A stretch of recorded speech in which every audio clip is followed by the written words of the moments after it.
nous avons travaillé avec toutes les parties prenantes pour mettre en œuvre ce discours, les orientations et les directives de Sa Majesté. Première étape, nous avons fait un guide qui est prêt maintenant, qu'on va distribuer d'ailleurs, un guide de financement. À côté de ce guide de financement, nous allons donner toute la liste des points d'entrée par lesquels peuvent passer les porteurs de projets. Ce sont essentiellement les guichets bancaires à travers le royaume, mais divisés par région. À partir de là, nous sommes en train de travailler sur la finalisation d'un guide d'accompagnement et d'un guide de formation et de sensibilisation. Il sera prêt dans la semaine ou les 2 semaines à venir. Ces documents, ensemble, vont constituer pour le porteur de projet, qui peut les consulter, pour les antennes régionales qui sont les CRI qui vont coordonner l'action régionale, bien des antennes qui vont aider les porteurs de projets à leur faciliter la tâche depuis l'idée jusqu'à la constitution du dossier, jusqu'au financement, de façon à ce que nous puissions avoir un reporting.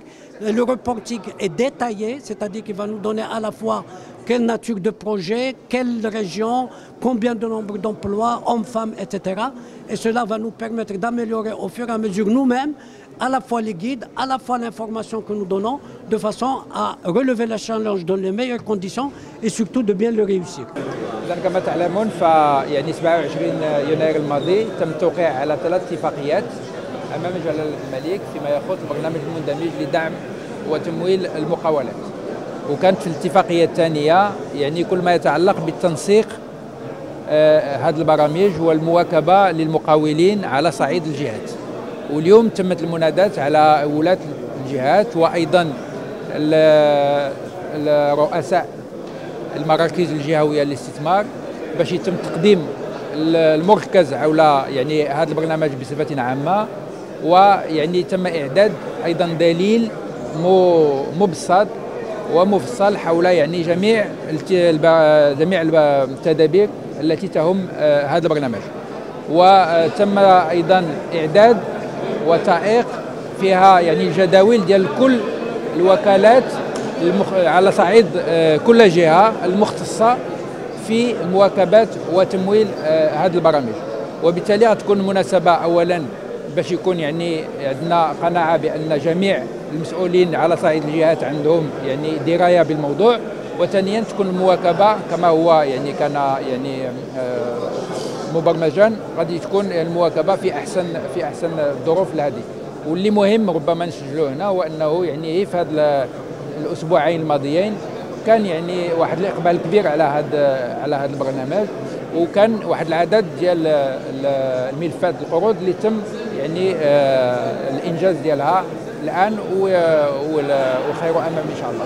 اليوم اتحاد العام لمقاولة المغرب الهدف ديالها وحنا جينا بها هو نجيبوا مارشيات لهذه الشركات بالدارجه، نجيب لهم خدمه باش يبداو بعدا اولا يبداو لا بروميير كوموند اول كوموند الثانيه الثالثه ديالهم باش نعاونوهم باش يدخلوا للسوق من الباب الكبير. غادي يواكبوهم رؤساء مقاولات في المغرب من القطاع الخاص في الشركات ديالهم، ولكن غتكون مواكبه تفعيليه يعني في سور لو تيران، غادي يكون ماشي بيزنس بلان ولا من ناحيه اخرى، غتكون سور لو تيران تكنيكمون غنواكبوهم ونعلموهم اشنا هي المقاوله وكيفاش خصهم يتصرفوا في المقاوله ديالهم. وثانيا اتحاد العام لمقاولة المغرب غتجيب لهم هذه الخدمه هذه وغتعطيهم حاجه اخرى. غادي اليوم اتفقنا غادي نعطيهم 30% ديال التمويل ديال المشروع اللي غادي ياخذوا مع هذيك الشركه ديال القطاع الخاص.